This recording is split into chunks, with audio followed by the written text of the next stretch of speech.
जय श्री श्याम, हारे के सहारे की जय हो।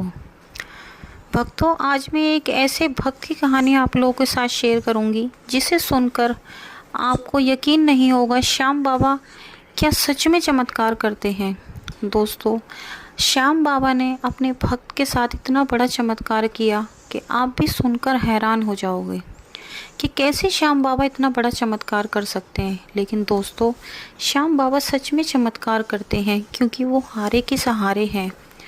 वो सच में चमत्कार करते हैं। जो भी भक्त सच्चे दिल से हार कर बाबा की शरणों में जाता है, बाबा उसकी ज़रूर सुनते हैं। तो दोस्तों, आज की जो कहानी है वो मेरठ से मोनिका जी की कहानी है। मोनिका जी बताती हैं कि उनकी शादी को करीब 10 साल बीत चुके थे। शादी होने के बाद जब वो अपने ससुराल में आई तो उनके ससुराल में उनके ससुराल वाले उनके साथ बहुत ही अच्छे से बिहेव करते, बातें करते। मोनिका जी एक बहुत ही मिडिल क्लास से थी और उनके ससुराल में उनसे थोड़ा ऊंचे लेवल के थे पर ठीक ठाक थे। अब उनके साथ शुरू में तो बहुत ही अच्छा व्यवहार हुआ, सब कुछ सही चलता रहा। लेकिन जैसे ही धीरे धीरे उनकी शादी को 7 से 8 महीने बीत चुके, अब उनसे रोज़ रोज़ यही पूछा जाता कि कोई खुशखबरी है, कोई खुशखबरी है। क्योंकि आप लोग जानते हो आज के वक्त में हर मिडिल क्लास में सबसे पहले यही रहता है कि शादी होने के बाद जल्द से जल्द घर में खुशखबरी सुनाई जाए। क्यों बच्चे नहीं हो रहे? आज के वक्त में सबको बच्चों की बहुत जल्दी होती है। तो ऐसा ही कुछ मोनिका जी के साथ हो रहा था। मोनिका जी माँ नहीं बन पा रही थी।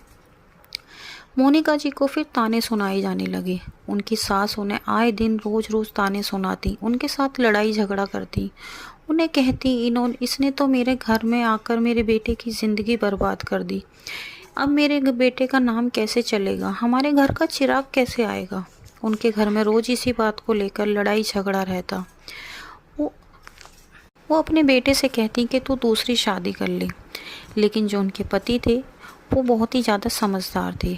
उन्होंने दूसरी शादी करने से साफ साफ इनकार कर दिया। मोनिका जी का काफ़ी ज़्यादा इलाज कराया, हर जगह उनको दिखाया, बड़े से बड़े डॉक्टर्स के पास दिखाया। जहाँ भी उनको लेकर जाते डॉक्टर साफ मना कर देते, कहते कि इनकी बच्चादानी की दोनों ट्यूबें बंद हैं, इनको बच्चे नहीं हो सकते। अगर हम कोशिश भी करें, ऑपरेशन द्वारा खोल भी दें, तब भी ये बच्चा कंसीव नहीं कर पाएंगी। सब ने जवाब दे दिया था। उनके घर पड़ोसन आती, वो भी उनको ताना मारती कि तेरी बहू के तो कुछ बच्चा ही नहीं है, ये है वो है, और ज़्यादा उनकी सास को भड़काती, उन्हें नए नए उपाय बताती, उस मंदिर चली जा, इस मंदिर चली जा, इतने व्रत कर ले, पर फिर भी कोई फ़ायदा नहीं हो रहा था। मोनिका जी अंदर ही अंदर घुट रही थी क्योंकि कहीं ना कहीं उन्हें भी अब बच्चे की कमी खलने लगी थी। उन्हें लग रहा था कि शायद अगर कोई बच्चा उनकी ज़िंदगी में आ जाए तो वो इन तानों से बच जाएंगी। क्योंकि वो अपने घर भी वापस नहीं जाना चाहती थी, क्योंकि उनके घर वाले इतने ज़्यादा मजबूत नहीं थे कि वो उनका भी खर्च उठा सकते थे। फिर एक दिन ऐसे ही मोनिका जी रात को अपने पति से कहने लगी कि अगर आपको बुरा न लगे तो मैं आपसे एक बात बोलूं। उन्होंने कहा कि तुम दूसरी शादी कर लो, शायद तुम्हारे माता पिता को वो खुशी मिल जाए जो मैं नहीं दे सकती। उनके हस्बैंड ने साफ मना कर दिया कि जो भी होगा अच्छे के लिए ही होगा, तुम चिंता मत करो। फिर वो दोनों हस्बैंड वाइफ ऐसे ही फ़ोन पर नई नई टेक्निक रोज़ देखते कि कैसे बच्चा होगा, कैसे नहीं होगा।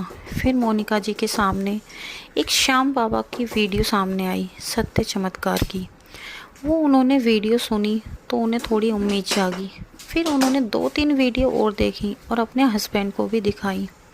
फिर उन दोनों ने फैसला किया कि हम भी खाटू श्याम जाएंगे, श्याम बाबा हमारी भी सुनेंगे। मोनिका जी और उनके हस्बैंड ने अपने घर में बताया कि हम खाटू श्याम दरबार जाएंगे, हमें बाबा के दर्शन करने हैं। उनके ससुराल वालों ने कहा जैसा तुम्हें अच्छा लगे वैसा करो, हमें तुमसे कोई मतलब नहीं है। तो मोनिका जी और उनके हस्बैंड श्याम बाबा के दरबार पहुँचे। जब वो श्याम बाबा के दरबार पहुँचे, उन्होंने चारों तरफ भीड़ का माहौल देखा। देखकर वो दंग रह गए। बहुत लोगों से मिली, बहुत लोगों ने अपने अपने अनुभव बाबा के बताए। उनको सुनकर और भी ज़्यादा यकीन हो गया। जैसे ही वो बाबा श्याम के सामने पहुँचे, उन दोनों की आंखों से आंसू बहने लगे और वो फूट फूट कर रोने लगे।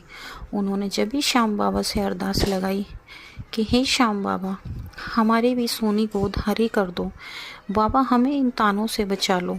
बाबा, हमने सुना है कि आप हारे के सहारे हो, आप सबकी सुनते हो, हमारी भी सुनो बाबा। और वो ऐसे बाबा से प्रार्थना करके वहाँ से श्याम बाबा की एक फ़ोटो लेकर वापस अपने घर आ गए। जब वो श्याम बाबा की फ़ोटो अपने घर पर लेकर आई तो उनकी सास ने काफ़ी झगड़ा किया। कहा कि हमारे घर में किसी और देवता की पूजा नहीं होती, ये तुम किसे लेकर आ गई हो, यहाँ हम अपने मंदिर में नहीं रखने देंगे। मोनिका जी ने श्याम बाबा की फ़ोटो अपने कमरे में ही रख ली और रोज़ सच्चे दिल से बाबा की पूजा करती, हाथ जोड़ती, बाबा से रोज़ प्रार्थना करती। और देखते ही देखते 2 से 3 महीने बाद पता चला कि मोनिका जी प्रेग्नेंट है। घर में खुशी का माहौल हो गया। घर में जो लोग उन्हें ताने मारते थे, अब वो ताने सुनने थोड़े कम हो गए। लेकिन कहीं ना कहीं मोनिका जी को यही डर था कि बस बाबा कुछ भी करके एक बेटा हो जाए, नहीं तो मेरी सास मुझे जीने नहीं देगी, क्योंकि वो चाहती थी कि पहला बेटा ही हो, घर का चिराग हो। और ठीक 9 महीने बाद मोनिका जी को एक सुंदर बेटा हुआ। उन्होंने एक सुंदर बेटे को जन्म दिया और आज श्याम बाबा की कृपा से मोनिका जी के पास 3 बच्चे हैं और मोनिका जी का हंसी खुशी परिवार चल रहा है।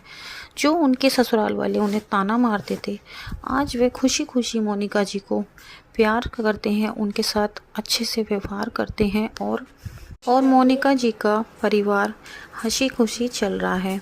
आज श्याम बाबा की कृपा से मोनिका जी के जीवन में किसी चीज़ की कोई कमी नहीं है और वो अपना सुख शांति का जीवन जी रही हैं। तो दोस्तों, ये होता है श्याम बाबा का चमत्कार। जो भी लोग दिल से हार कर बाबा के चरणों में जाता है, श्याम बाबा उसकी ज़रूर सुनते हैं। दोस्तों, अगर आपको आज की कहानी पसंद आई हो, आपको थोड़ा सा भी यकीन हो कि हाँ श्याम बाबा चमत्कार करते हैं, तो हमारे वीडियो को लाइक करना, शेयर करना, कमेंट बॉक्स में जय श्री श्याम ज़रूर लिखना। और दोस्तों, अगर श्याम बाबा ने आपके साथ भी कोई चमत्कार किया हो, आप लोग चाहते हैं कि आपके साथ जो बाबा ने चमत्कार किया है वो आप दुनिया के सामने लाना चाहते हो, तो आप हमें ईमेल के थ्रू बता सकते हो। हम आपकी कहानी भी सबके साथ साझा करेंगे। इससे श्याम परिवार और ज़्यादा बढ़ेगा। मोनिका जी के जीवन में आज सब कुछ अच्छा हो गया है। दोस्तों, जो भी दिल से बाबा के दरबार में जाता है, बाबा श्याम उसकी ज़िंदगी में भी चमत्कार करते हैं। तो दिल से सब लोग जयकारा लगाइए, बोलो हारे के सहारे की जय हो, शीश के दानी की जय हो। कल मिलते हैं दोस्तों एक और नई सत्य कहानी के साथ। जब तक के लिए सभी भक्तों को धन्यवाद।